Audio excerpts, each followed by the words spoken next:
खुलताकळी खुलेना कार्यक्रमाच्या 1 मार्च 2017च्या एपिसोडमध्ये सलीलला सकाळी मानसीचा कॉल आल्यानं त्याला आश्चर्य वाटतं. तसंच मानसी सलीलला भेटण्याची इच्छा व्यक्त करते. मानसी स्वतःहून भेटायला बोलवत असल्यानं त्याला विश्वासच बसत नाही, पण तो लगेच तिला भेटायला तयार होतो. त्यानंतर विक्रांतचे आई वडील सलील आणि त्याच्या आईची माफी मागण्यासाठी घरी आलेले असतात.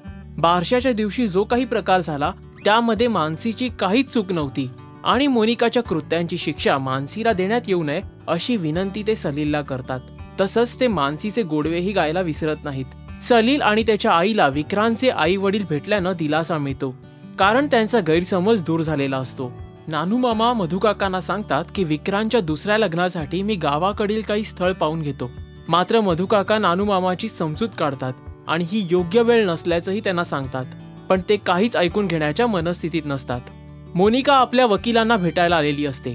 तसंच घटस्फोट लवकर होण्याची ती माहिती घेते. तसंच ती पोटगीबद्दल देखील विचारणा करते. वकील तिला समजावतात की पोटगी ही पतीच्या कमाईवर अवलंबून असते. मधुकाका विक्रांतच्या आजीला मोनिकाचे आजी आजोबा मानसिकदृष्ट्या खचल्याची कल्पना देतात. त्यानुसार विक्रांतची आजी त्यांची फोनवरून विचारपूस करते. त्यांच्या बोलण्यानी मोनिकाच्या आजीला मनावरचं दडपण दूर झाल्यासारखं वाटतं. हॉस्पिटलमध्ये मोनिका विक्रांतला भेटायला येते. मोनिका भेटायला आल्याचं पाहून विक्रांत चकित होतो. नेमक्या कोणत्या कारणासाठी मोनिका विक्रांतला भेटायला आलीये?